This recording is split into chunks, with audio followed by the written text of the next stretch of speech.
Hello and welcome to the Daily Space for May 1, 2019. I am your host, Dr. Pamela Gay, and I am here to put science in your brains. I'd like to wish everyone celebrating a May 1 holiday a happy May 1. I'm not exactly sure what the correct greeting is to wish a happy May Day, but happy May 1, everyone. Today we have a variety of news stories coming to us, well, from all the different places news come from.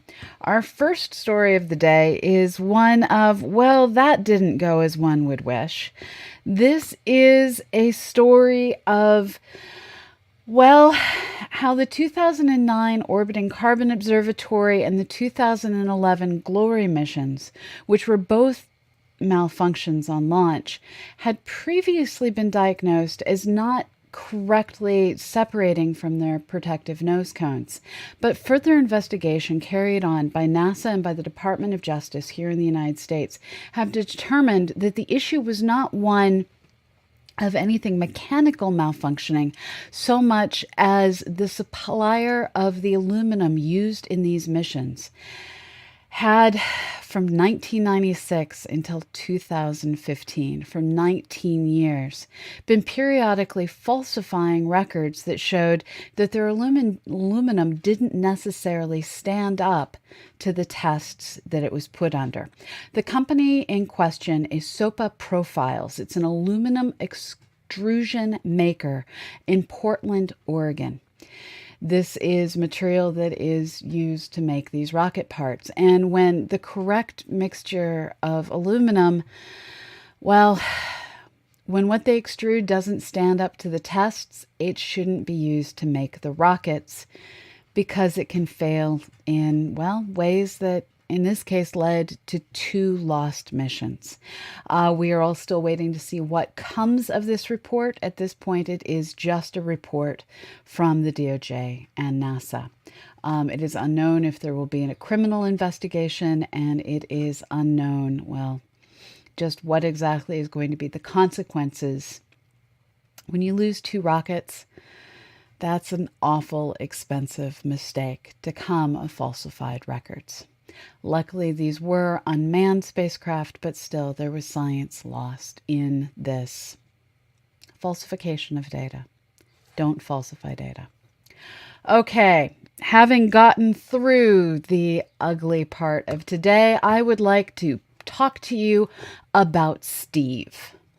In this particular photo, you see off to the right beautiful green aurora. This is your standard aurora that is triggered by interactions between the Earth's magnetic field and particles coming at our planet delivered by the sun. On the left of this image, you see a bright linear feature. No Steve showing. Oh man, sorry. Thank you. In this image to the right, you see a bright green aurora that is triggered by interactions between the Earth's magnetic field and, well, particles streaming at us from the sun.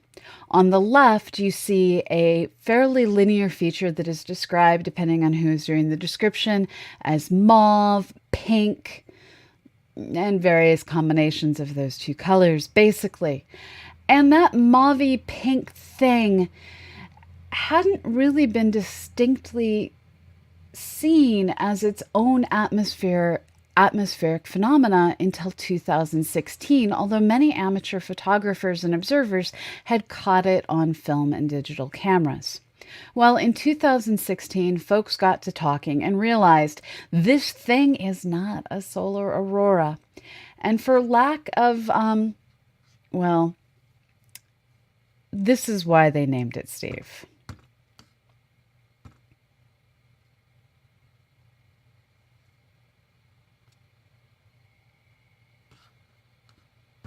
I would be a lot less afraid of it if I just knew what it was called. Let's call it Steve. Steve? It's a pretty name. Steve sounds nice. Yeah, I'm a lot less scared of Steve. Oh, great and powerful Steve! What do you want? I don't think you can speak. I heard that, young man. So it is from over the hedge that this atmospheric phenomena gained the name Steve. We should let amateur astronomers name things more often. Now, in order to make this a scientifically keepable name, it has been retroactively renamed. And let's go back to that clearer picture of it. It has been retroactively named the Strong Thermal Emission Velocity Enhancement, which can be broken down to Steve. So Steve in general is spotted from this bright pink linear feature, but sometimes Steve brings a green picket fence-like effect that, while the same in color to the normal aurora borealis and aurora australis that we see, is its actual distinct phenomena. And trying to figure this out has been hard. And astronomers now think they're starting to get a handle on this phenomena. And the way they have done it is they have looked for moments that amateur astronomers, amateur photographers, professional photographers, anyone with a camera pointed at the atmosphere who happened to capture a picture of Steve. They combined the timestamps of those photos taken from the ground of Steve with data taken by airborne and spaceborne telescopes looking downwards to see if they could find anything in common with what was going on in the atmosphere that could explain the appearance of Steve. Well, what they've figured out is the green picket fence effect is caused by high-speed electrons interacting with oxygen molecules extremely high up in the atmosphere. This is occurring at a very different altitude than where we normally see the aurora occurring. Steve can appear at much more equatorial, by which I mean like mid-latitudes, than normal aurora do, in part because of it being such a high atmospheric effect. Now, while the green we think we nailed, the mauve or pink, depending on what you want to call Steve color-wise, it is explained as being an atmospheric effect very similar to how incandescent light works. In this case, just like your incandescent light works by things getting frictionally heated and giving off light, in this case, there is a westward streaming plasma coming from the sun, but it's not exactly the same as what's triggering the solar aurora. And as that charged plasma moves along at about 5 kilometers per second, it frictionally heats up other particles in the air. So what we're seeing is there's a stream of plasma moving along the atmosphere, and we're not looking at that plasma. What we're looking at instead is the frictionally heated up stuff around the plasma that is now re-radiating light in mauve or pink. Pick your color name. We're not sure if we have it completely right, but this is scientists' best guess. And Steve remains a bit of a mystery. And I love this story far more than I should. I saw one of you in the chat raising a glass to Steve, and I concur. Let's all raise a glass to Steve. Steve. Okay, in other news, we have what is the scientific process in action. And I haven't put down my cup, and I'm going to drink and cheer of Steve before telling you this slightly sad story. It's hot tea. It's not exciting. Okay, so many years ago, there was what was believed to be the first ever detection of a moon going around a planet, going around a star that could be directly detected. In this case, it was the object Kepler 1625, and the original observations were made by Alex Tichy and David Kipping of Columbia University. What they observed in the Kepler data was an initial eclipse of the planet, blocking some of the light from the star, and then a secondary dip and a secondary rise that has seemed to be attributed to, you first have your star and you have your planet pass in front of the star, blocking some of its light. Now, if you also have a little tiny moon, in this case a Cheerio that you probably can't see real well, your Cheerio is going to block, in this case your moon is going to also block a little bit of light. And differences in timing between where the moon is, where the planet is, and how they're orbiting around each other will affect the observations of the transit event in total. This is because these two are going around each other, and there's a center of mass between the two of them. And it's that center of mass that's perfectly timed. So you may end up with your planet leading or lagging that center of mass as it passes in front of your star, causing the observations that Kepler sees. Now, this was such a tantalizing observation, a potential first known moon in another solar system, that observations were also made with the Hubble Space Telescope.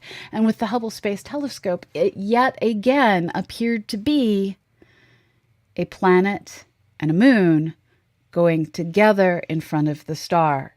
And just as I mentioned, that the timing of this can be befuddled a little bit by how the moon and planet are passing back and forth. That same, in this case, lead of the planet was observed.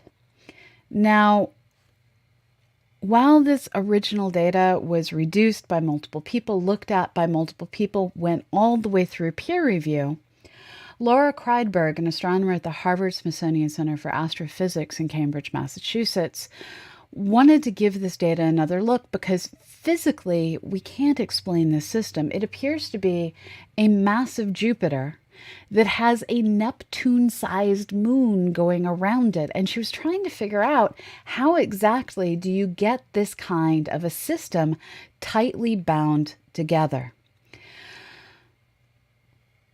And there were lots of things that just she couldn't nail down the models, so she decided to go back and look at the original data from Kepler and from the Hubble Space Telescope, where both sets of data are in public archives and can be downloaded and used by other scientists. And in using a different technique to reduce the data, and everyone has their own pet way of reducing data, this is not unusual. Using her technique, which has now been published, the data that she came up with, the plots she came up with, has now been published. In the exact same data, she doesn't see the moon. And this is one of those things that means, okay, great, we need more people to look at the data and reduce the data and see if the exomoon is there or is an exmoon that we need to erase from the history books. And this is how science gets done when it's done right. You record your data, you make it publicly available so that other people can do the same analysis or their own analysis of the original, findings to see if they come up with the same solution you do. We need to have this rigor where people argue and try and, see what is the best solution as found by the entire field. Science advances and sometimes takes a step backward. And this is a case where we don't know if we're going to advance or we're going to step backward. But this is how science moves. And hopefully time will tell and more observations will come to help us know, is this an exomoon in a really weird and awesome planetary system? Or is this a case of, this is why we keep the data, so that we can go back and look at it again and figure out if what we did was right or wrong. And that concludes the news I have for you today. Annie Wilson will be covering us tomorrow. She will be bringing you spacecraft news, including updates on the power failure that has occurred on the International Space Station. Stay tuned, and we bring you the news as we can as it happens. Now, I am going to hang around and answer your questions right here on twitch.tv/CosmoQuestX. As a reminder, you can always watch us later on YouTube. And we'd encourage everyone to, well, consider joining us over on YouTube. Subbing on YouTube is free, and it really helps us rise up in the search ranks. And there's so much misinformation out there. There's so much bad information out there that little thing, that single clip that you might be able to do for us, it can be the difference between someone getting real science and someone getting pseudoscience. So please consider subbing for free on YouTube. Now, if you'd like to do more than do something that's free, the best thing that you can do to help us out is become one of our patrons on patreon.com. We will send you periodic messages, periodic physical objects, and you will be our sustaining supporters who let us know that we can be here month after month. We currently need to buy the Wirecast software that we're using today that makes streaming so much easier but isn't free. We have server costs, we have technology costs. Anything you can do will really help out. $1 a month, that would be amazing. So thank you so much. And I will now look to take your questions while reminding you, we love it when you sub on YouTube. And yeah, that's all I've got. Okay, so scrolling to see what questions we have. Good evening, Astro B. If you at me and a hello, I'll say hello back. Hello, Trekker Kev. I'm sorry Steve wasn't showing. I had a multitask fail. I agree, Binary Ablaze. I want the pink thing to be Steve and Steve to be called Pink. It kind of goes together, especially when you think of Steven Universe. It's just deeply pleasing. So yes. Yes, they backronymed it. I approve of this. So Ruff's Matt comments, amateur astronomers can think of names all right. My friend and I tried to name satellites of asteroids satelloids. It didn't catch on widely. It should have. It should have. Let's see what else is in here. Is Steve making ozone? I don't know, Sammy. It's high enough in the atmosphere that if it is, it isn't a concern. We actually need high-level ozone. Thank you so much for the bits, Fenring.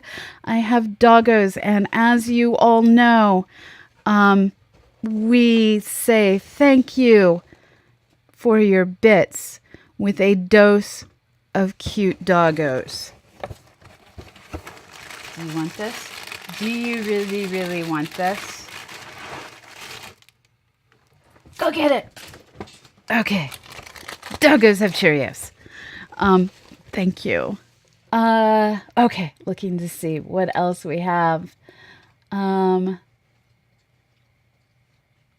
Nightbot is fabulous, Astroby. I agree completely. I thank all of my mods for all of the things they have done with Nightbot. I have nothing to do with the glory that is this channel's Nightbot. This channel has some of the best mods out there. Let's see, what else? Salmon. I can agree. Steve might be called a salmon-colored atmospheric effect. It's just fun to say the word mauve. So Stegan, the idea with the exoplanet that it is potentially a additional planet is one of the ones that is getting put forward. The trick becomes trying to explain how on multiple orbits they saw the same double-dipped phenomena.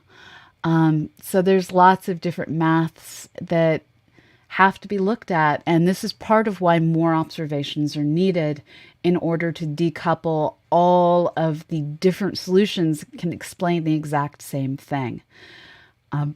It's really annoying when you have this. You can explain the exact same thing multiple ways because you don't know which of those ways is what's actually happening. So here's to hoping we can sort it all out. And Larry, come back tomorrow when Annie's going to be talking about the ISS. Okay. So Henny is asking, what about the enormous ring structure? Does that exist? We don't know. That's just the artist's rendition. Artists like to sometimes get to have fun in what they draw. And so this artist's rendition, it has rings. I admit I am considering doing my own rendition of this system that includes one giant Jupiter and one Neptune-sized moon. Thank you, Trekker Kev.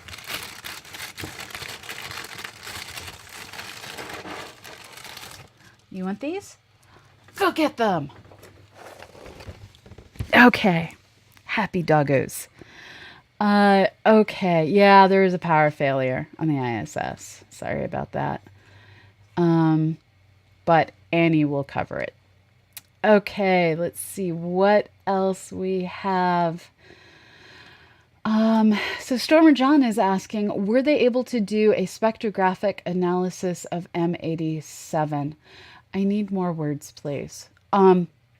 Which they?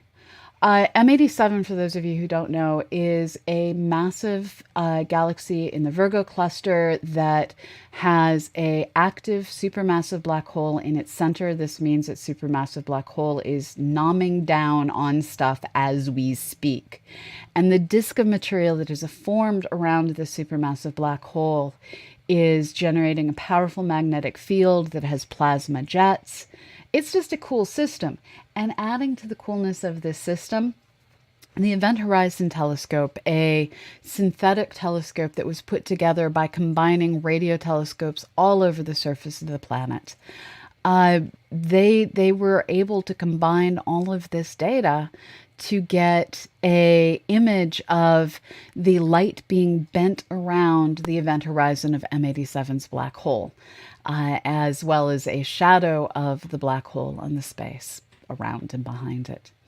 Now, M87 has had many spectral observations made of it over the years, looking at many different facets, and I just don't know which thing you're asking about. So yes, but maybe not in the context of the they you mean or the thing you want to look at. So it has been spectrographically observed. I want waffles. Nightbot, I want waffles. Okay, so Dat Dolphin says, question for a friend. Now that we found out the universe is expanding faster, does that mean our estimation of the universe age has changed as well? Yes, it looks like our universe might be younger than we previously thought. Now, how old we think the universe is has been radically changing for quite some time. Heck, if you went back to the 1800s, it was either a few thousand years old based on biblical dating or infinite based on philosophy. Pick one. As we got into the 1900s and starting to measure expansion rates of the universe, the early estimations of the expansion rate was significantly faster than what we are currently measuring, and that led to a much younger galaxy. So early measurements of the Hubble constant were sometimes as much as 500 kilometers per second per megaparsec of space. That means that for every megaparsec of universe you've got, that megaparsec was thought to be expanding at 500 kilometers per second. Now we think that the actual number, depending on when and how you look, is between 65 and 75 kilometers per second per megaparsec. And it was using roughly 68 kilometers per second that an age of 13.8 billion years for our universe was calculated. Well, if it turns out that sometimes it's 68 and sometimes it's in the 70s, that starts to get us a younger universe. We're looking here maybe around 12 billion years old. Stay tuned. We clearly need to figure out why the expansion rate is changing, how it's changing. Is it changing constantly? There's a lot to figure out. One thing I can tell you, The stars are younger than the universe, and anyone who tells you otherwise doesn't understand stellar evolution and doesn't understand errors in stellar evolution. We live in a universe of not entirely known age with stars that formed in the universe. Okay, continuing on before I beat that dead horse a little bit deader. So Henny's Vorverb asks, could a Jupiter-sized planet have a Neptune-sized moon? Yeah, I might want to call it a binary planet instead of a moon, but yeah, that's totally possible. And yes, Michael, I am totally planning to paint this system. For those of you who don't know, I actually am a space artist, and I'm going to shamelessly plug my artwork. Mother's Day is coming. Your mother wants a planet, doesn't she? I have a bunch of planetary pendants I've painted that would be good for Mother's Day. Yes, they would. Yes, they would. Please buy things. Anyways, moving on. I am going to work on figuring out how to paint this system. Okay, let's see what other things are in here. Hanny asks, if we noticed rings, would that indicate that one or more moons were present at one time? So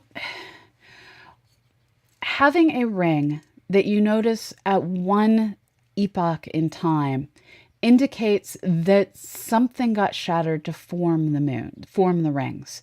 It could be that one moon had a really bad day. It could be that a collision took place. Our own Earth actually had a ring at one point in time, and that ring condensed out in two different blobs, we now think, that over time combined into one giant blob that we now call the moon. And that debris that splashed around our world was formed when the proto-Earth was slammed into by a Mars-sized world that we call Thea. Thank you, Veronica Cure. Thank you. Eddie has learned the noise. I don't know why you walk all the way over here. Go. There he goes. So if we see a moon, if we see rings around a planet, we don't know if it's a moon like the inner moon on Mars that is someday going to get torn apart and form a ring. We don't know if it's a lasting structure like Saturn's rings that appear to get refurbished by, well, geysers and herded in place by moons. It takes significant observations to try and figure out if we're looking at a lasting structure, a temporary structure, a shredded moon, the splash of a collision. There's so many different things that cause rings, and that's what makes science interesting, is figuring out what is the thing that we see. So megaparsec is like megamillions. It's a scientific unit that just says it's 10 to the 6. So here, a parsec is a distance that we use in astronomy that is 3 point something light years in distance.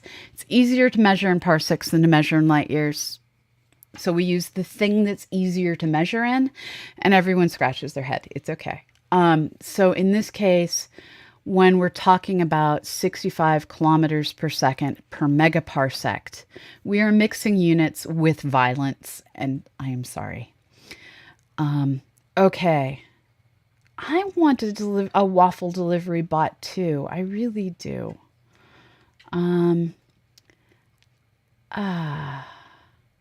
Let's see what else.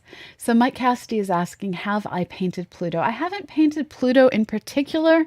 I've painted siblings to Pluto. I need to get better before I can. I'm really bad about reproducing Pluto. Mostly because I'm too lazy to paint, to mix all the exact right colors of paint. It will happen. It just hasn't happened yet. I'm still working on raising money slowly but surely to get a better studio. So I'm one IKEA workbench away from having a better setup. Okay, so Ed Thompson is asking, since the universe is expanding quicker than we thought, could that potentially give more credence to the Big Rip hypothesis? Yes, but I think it's probably too early to say. So here it's also a bit confusing because the higher Hubble constant is tied to measurements made in the early universe. So there's so many things that we still need to figure out. Stay tuned. We'll get there. We'll explain all of it over time. Pancakes are greater than waffles. I agree. I haven't quite figured out where French toast is on that scale. Breakfast food in general is amazing. Thank you, Larry. I love the way you put that. I paint original planets, not covers of planets. So for those of you following on YouTube who didn't see the URL I typed in, it's 739studios.com. 739 is an odd and a prime number. Celebrate it. Celebrate it. Okay, so I think I've made it through all of the questions in the chat. I am now going to look and see who's out there that I can raid. You are, as always, welcome to suggest people to raid. And I am going to check out and see what is going on over on the Knowledge Fellowship. It looks like Pixel Logic Dev may be streaming. Oh, Timber Anew is streaming again. And it's new. So we're going to go with Timber Anew. Thank you. Thank you, Tom.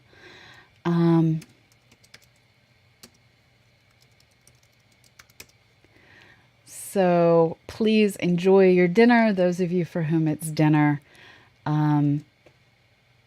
Yeah, I am going to, as Paranor is going to do, raid my coffee.